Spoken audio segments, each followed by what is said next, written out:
Alrighty, so today what we're going to do is have you ever wondered, like, excuse me, when sometimes when you look at a painting and it just has so much going on, but then it has these nice, sharp whites that have been saved. Um, Today I want to show you something. It's called Frisket, and it is a masking fluid. And I've got 3 different types here right now. And Winsor Newton, they have 2 different kind. Most of them are removable, but Winsor Newton does carry one that is considered a permanent masking medium. So that means that if you put this on your paper, it will not be able to remove it. But the reason we're going to use the masking fluid today is we're going to work on this little picture of birch trees. This is the reference photo that I used years ago for a small oil that went to the lovely home of, I had a show just before Christmas, and a man happened to be at the hospital for a convention or something and zipped by there, and he was looking for like one little last gift for his husband, and the little birch tree caught his eye. So isn't that sweet? So I always think of them when I see the birch tree. But today I took this picture years and years ago out on, we were cross-country skiing or hiking or something, but you know when you get that just intense blue, and when I see that, you just think, can I paint that? Now, what I have found is that on some of these colors, you might want to look through somebody's catalog to see what they have, and we're going to actually use, when we get to that point, I'm going to use one of my better palettes, because I want to show you some of the color options and some of the white ones, or the ones that have a little bit of white in them that I was referring to earlier. All right, but first we're going to talk about Frisket. So Frisket, or masking fluid, is something that you're going to put on your paper when your paper is absolutely dry.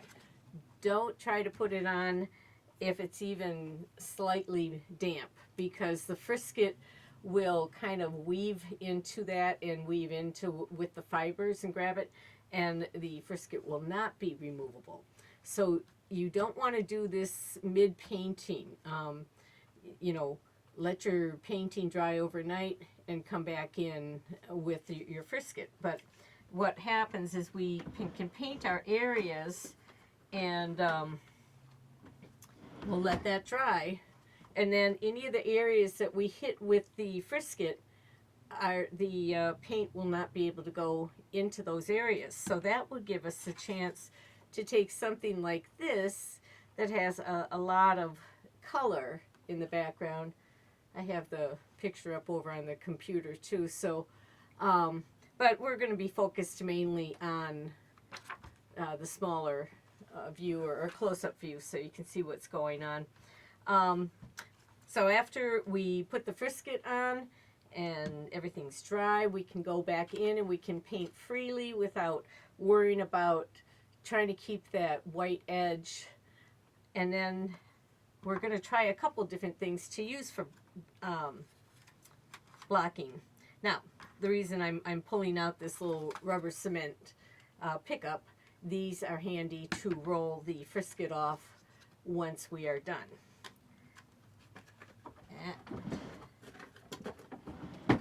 So, now when I was pulling this out, because I do have Frisket in a liquid bottle, and I usually just pour that into a little cap, and I will use sticks, toothpicks,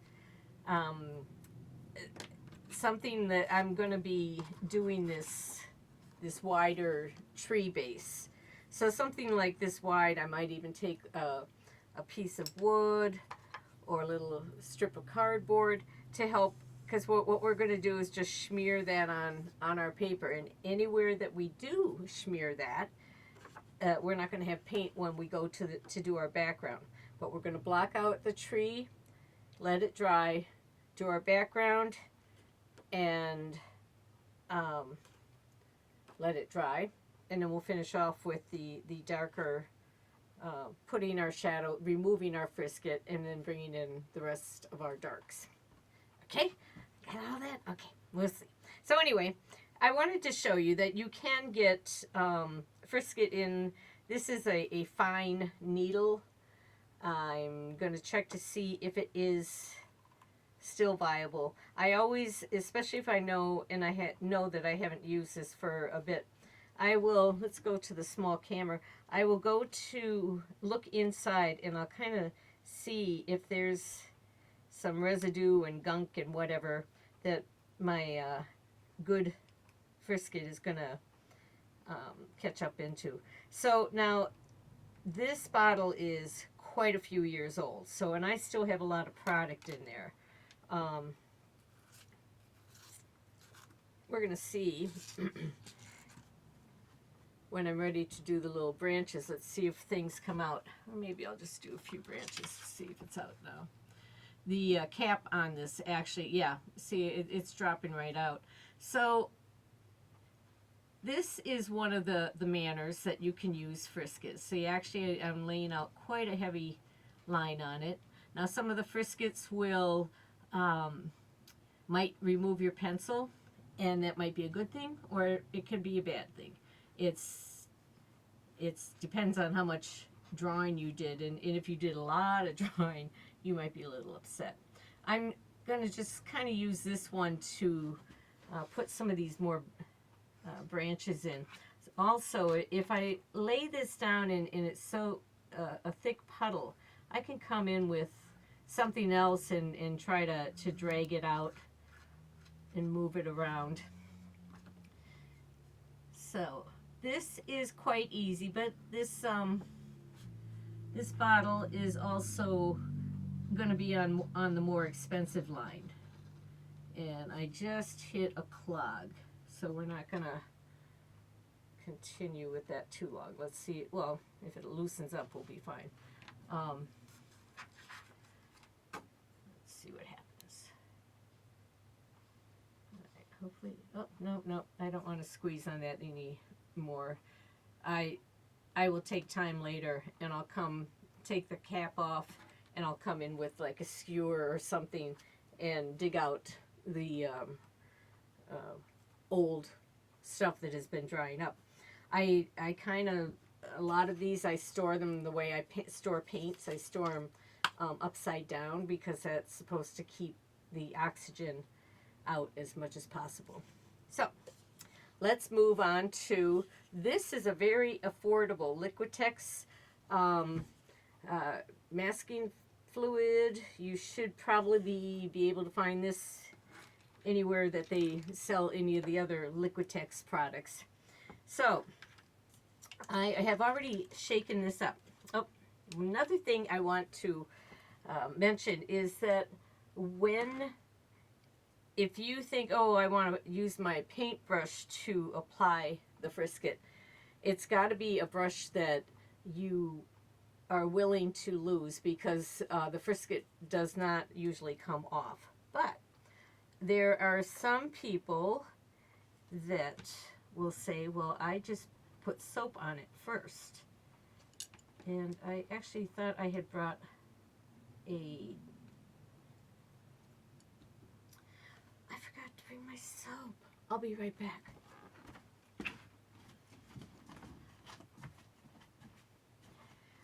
So, sorry about that. Okay, back.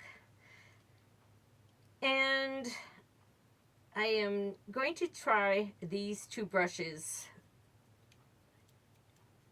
or at least have them as options to use with the frisket. We'll see. I'm going to play with a couple different approaches. And all right, I've got kind of thick lumps of that particular. I'm just going to kind of smooth that out because I don't want a heavy deposit. All right. I'm just going to pour this into my little cap.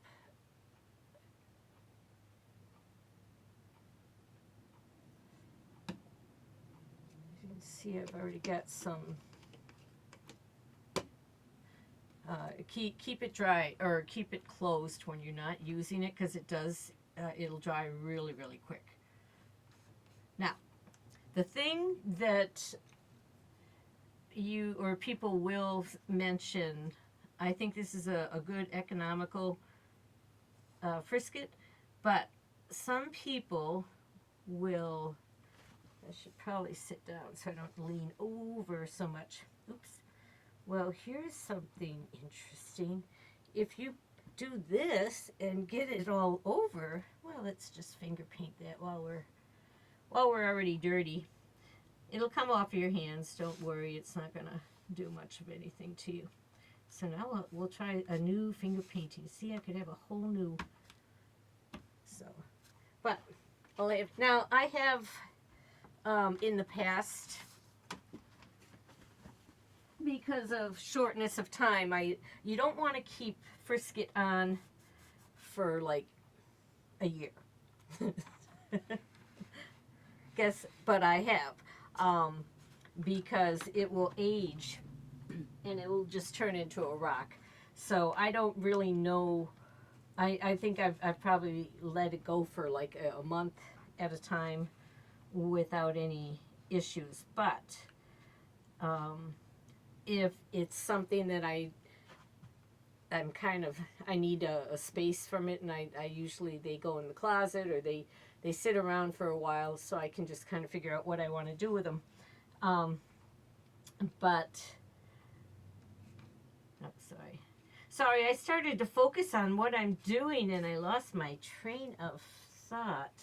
Ooh, she goes. I really should use a bigger cap. All right, let's not do that. So I'm actually just tapping the frisket down. I'm not totally solidifying everything. So I'm treating it in different proportions. Some areas I'm going to totally white out. But what we want to do is save a couple branches just to make it a little bit more interesting. I kicked my garbage can under there now, and now it's so far I can't see it. Alright, cardboard is a good paintbrush for things like this, because sometimes when I'm doing the just the branches, I'll be using that flat brush, and you can come in and create branches like that too. So experiment with laying this down. I should have used the stuff that I have added dye to. And also some companies do dye this stuff. Alright, so this cup is really worthless. So don't use the top of an old water bottle. Now the other thing I want to try is, this is just a piece of paraffin wax. They sell them in a pencil form. Something that somebody gave to me one day, and you know, I actually don't know that I've really used it that much. So just to see what's going on. Now the thing with the wax is it will act like that permanent and because even if you were to iron it out like you do with batik or things, it's going to be a little bit in your paper. So It will always be there. But you never know. Cover it up with something. Now, I guess actually I'm going to go with the full outline. These were really pretty sketchy drawings. Oh, see, and then even right there, I started to lift that frisket already on this one. All right. You I don't want.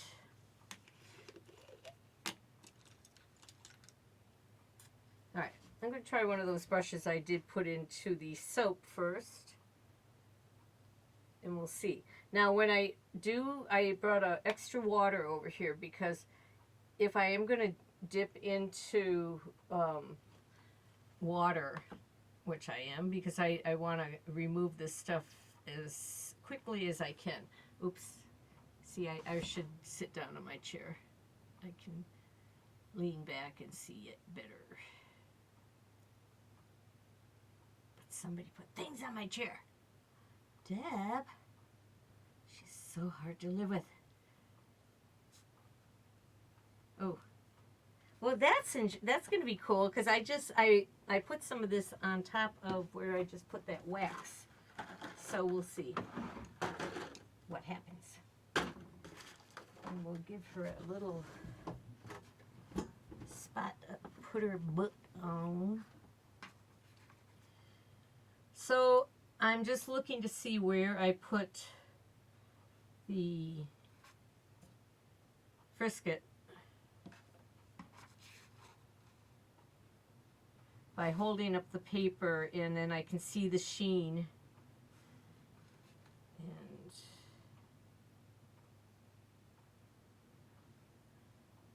I'm not gonna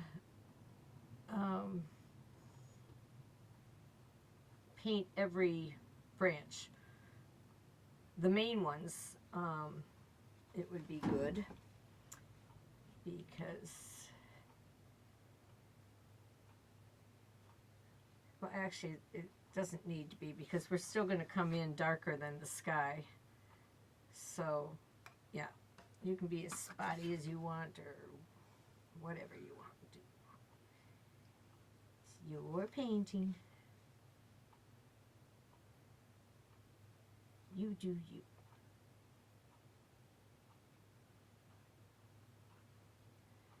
Keep it positive. Spread your love and joy.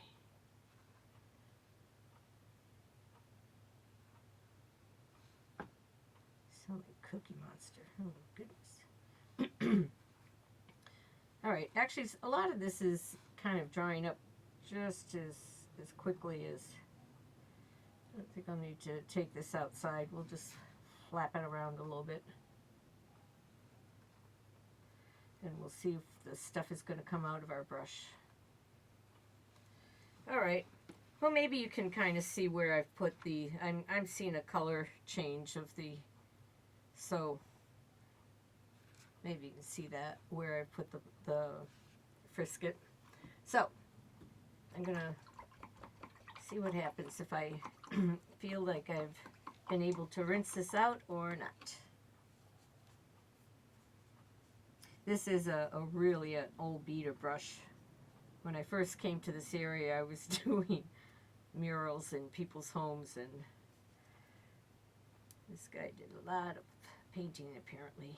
He's beat up. Yep, I can feel that I don't feel the frisket, so that guy's little trick worked.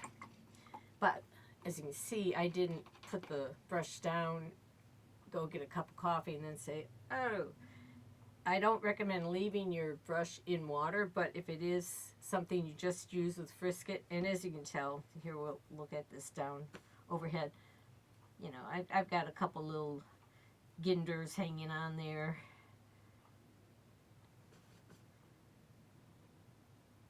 If they bothered me, I could take them off. But these kind of brushes actually work very good for scrubbing in something else.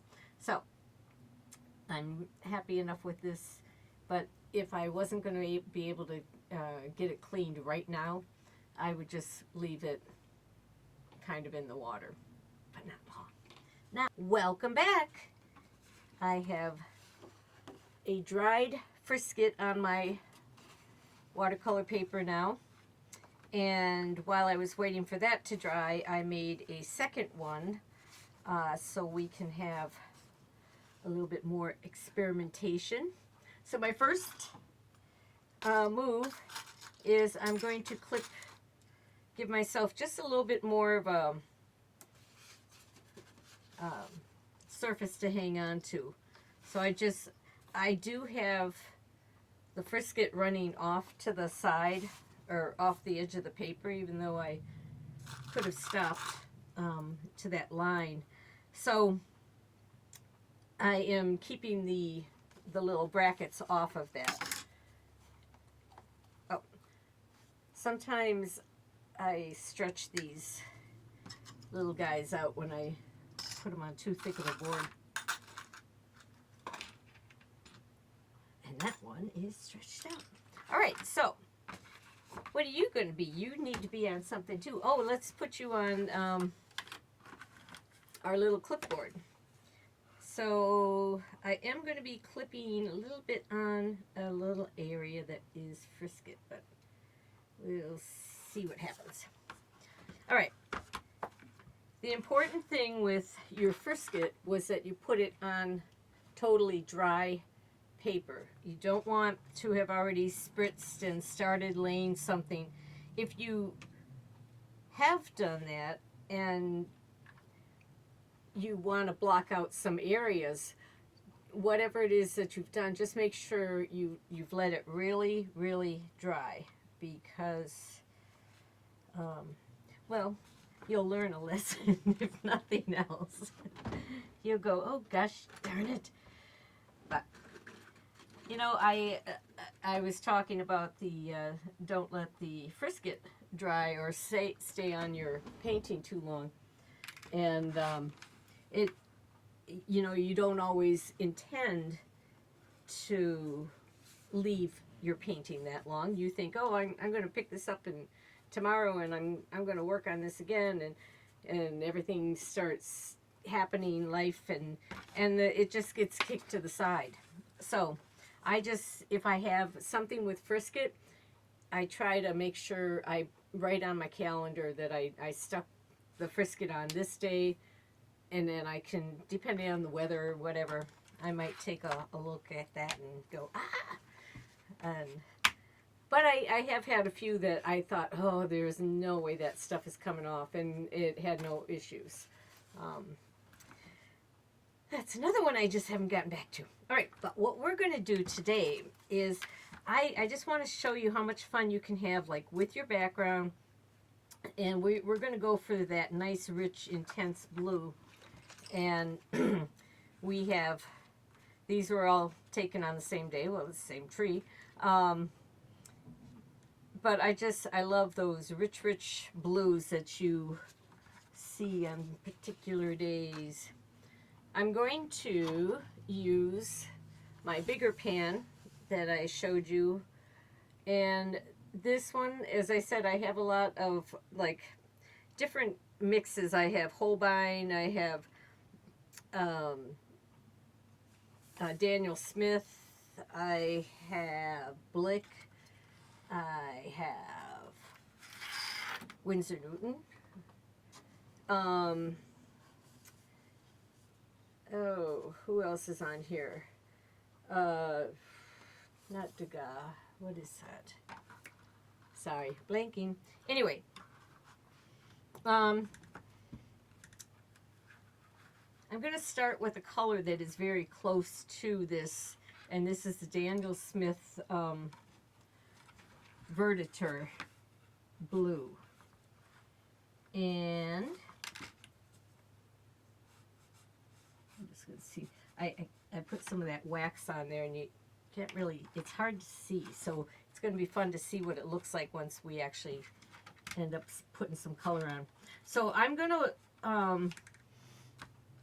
just basically wet the whole paper. I'm going to let that, let's show you. We can work dry, we can work wet, we can work any way we want. All right, this is that water that I did use the frisk it in, and I'm gonna make sure I stay away from that. So I'm dipping into my clean water. I began to spritz some areas, but I haven't wet the whole paper. All right, I'm going to come in here to this. And now sometimes on the bigger brushes, like here, if I move them under to the small camera, with these big brush, small pan, just come in at one side, and then you can come and hit the other side, and that way you should be able to just kind of keep all of those.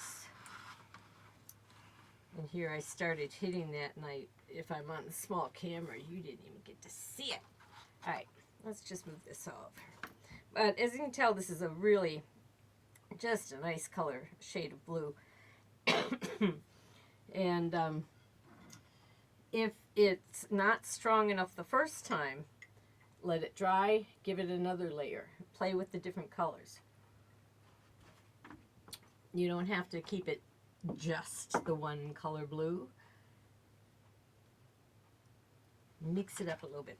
But now, some of these areas are still, the paper is dry. So you can see with my brush, I'm leaving that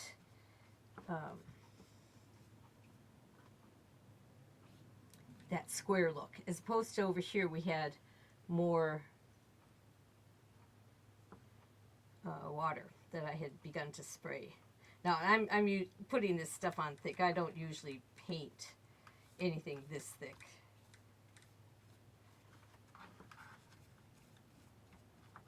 I like to build up my layers in translucency, but I also like to experiment and see what happens if.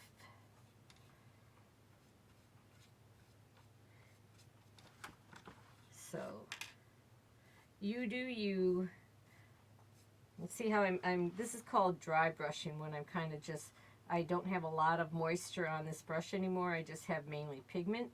So you can see how I can keep just that whole little area. It's drier when you come over to this side, and this side's got all that water on it. And so it's making the paint flow more.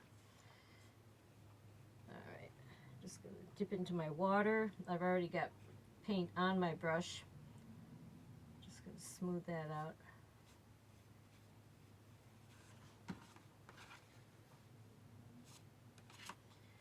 Now, I was doodling all over here with this, the pencil, clear wax pencil, and I really have not a clue, well, there's some, where it is. So this is kind of like that mystery, what they used to do, take a lemon and rub it on paper, hold it to the light, I forget what it is.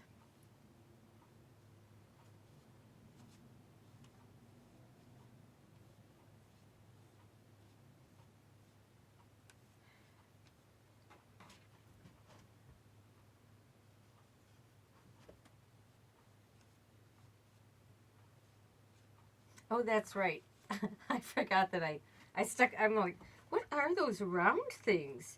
Those would be my fingerprints after I baptized myself in Liquitex masking fluid. Art is messy, and it takes a lot of time, and it takes space. But there are ways to allow yourself to work on your art and make it more portable, or something you can pack up. Now that's why I like watercolor, because you're not pastels, you're dealing with dust and a lot of oils, and you're dealing with more of the chemicals, depending on what you're using. Okay. I'm just going to add a little bit more few other colors. I'm going to come in here to the ultramarine blue.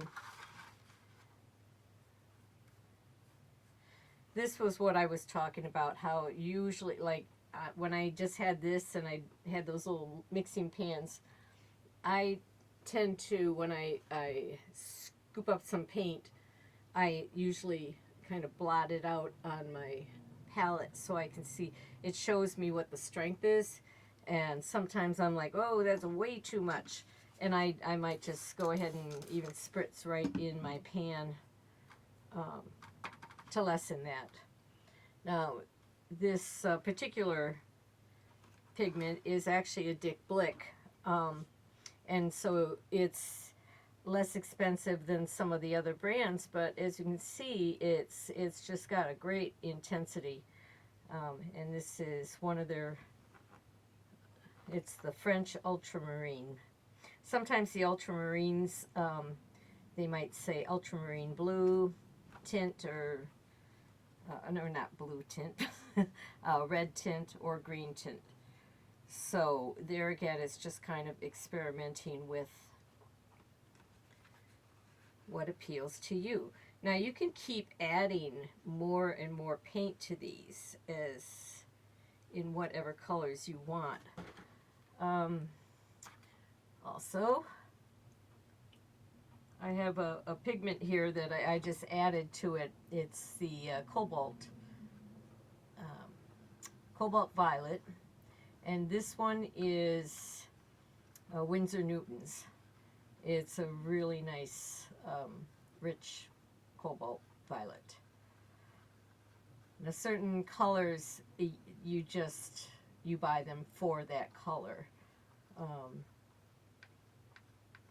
You know, still mix with them in things, but for you to come up with different pigments, actually, if you took a, yeah, here's my permanent rose with that blue, you'll get pretty close, and actually it would have a little bit, it's just a smidge of something a little heavier in there. Alright, let's see, just keep lopping in that color.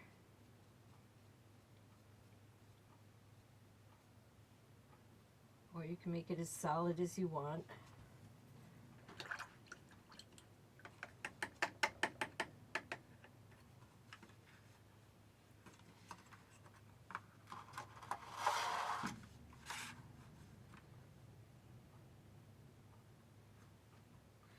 I'm going to let this guy sit up a little bit and let him dry. Let's see what happens if we are using our paints here.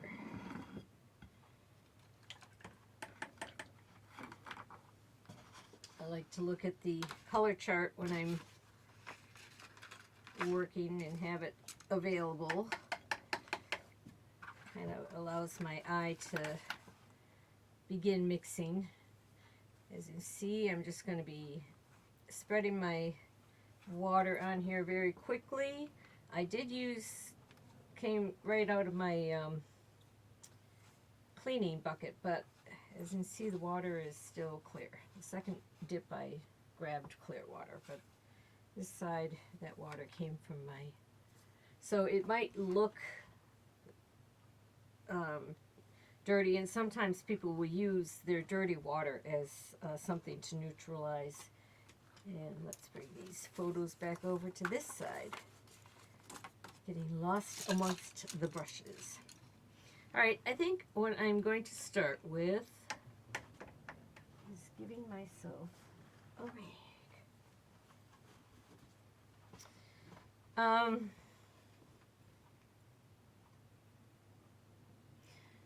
I'm going to start with a little bit of this rose color here.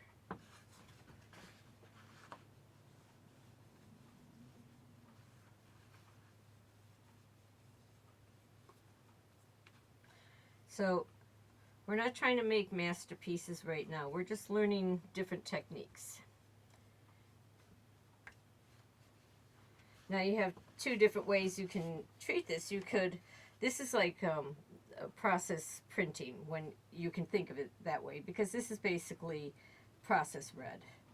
It's called Permanent Rose. This is Winsor Newton's. Anybody will have process red. They might be, in fact, I think Winsor Newton has, all of its Windsors are like this. I better be quiet because I'm making things up. I don't know that for sure. Okay. But really I'm putting this down for more of a mix. And there's, you know, just play with, like, even how I come back in here with my brush, and it creates a little bit of another layer of that color, a little bit more interest. So this is why I'm suggesting that you always kind of play around with, you know, because this is, as I look back and I think, oh yeah, I was always afraid to reach out or do much of anything, because I think I expected myself to already know what I was doing, but I didn't realize I didn't know what that makes. All right, let's go over to our ultramarine. Oh my goodness.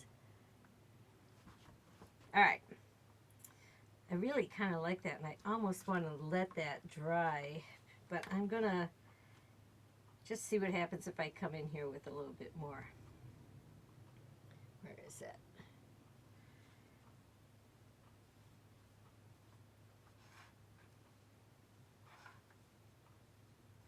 But see how the frisket, now you can see where you put it, but it's a little frustrating for some people when, if you're working on something and it's just, you can't really see it. But depending on your papers, some papers, I have heard, didn't let go of the dye. So I really haven't a clue where I heard that, but it came off of somebody. And I have never had an issue like that. What I did notice is one time I did put a lot more drawing in than I originally did when I first started. I used to just kind of like go, here's the face. And I'm kind of getting back into that. That must be the paint what you feel approach. I don't have a clue.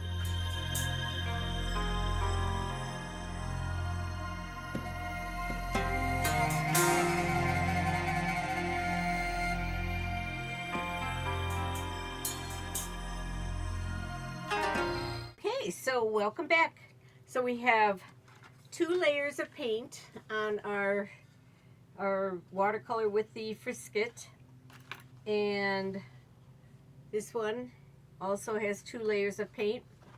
Now I'm going to explain to you what I'm doing real quickly, then we will put it on speedy motion because it'll take a few minutes to remove this. But I just want to give you a few pointers. We'll use the bigger camera, or the little camera overhead. See, if I take this gum eraser, it picks up, because basically the frisket acts like rubber cement. Basically, it is rubber cement, which back in my heyday was a pretty common household item. I don't know if it is. See, I like that line that the frisket mask pen. I see words funny. So that I came from either Jerry's Artorama. Oh, there's, okay, so that's where the wax is. Okay, yeah, it's there. It just looks like when the frisket comes off. Now, one thing you might want to watch for too is because this is paint sitting up on top of your frisket. And it's a possibility that you could push it into your paper. So it's just something to watch for, right? And then every once in a while, I kind of clean off the end just by pulling that ball of gumbo off and tossing it in the garbage can. All right, I'm going to be quiet now and finish doing this so we can move on to the next step.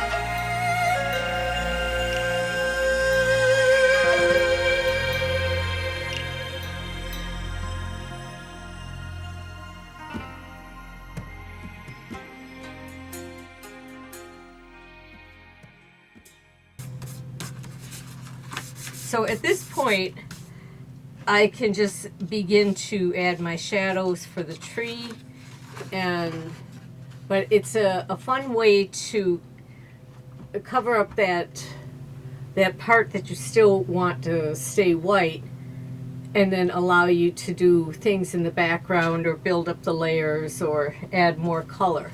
So just want you to know about Frisket, and we'll keep it short, hopefully, and we'll see you another time. Thanks for tuning in. Bye.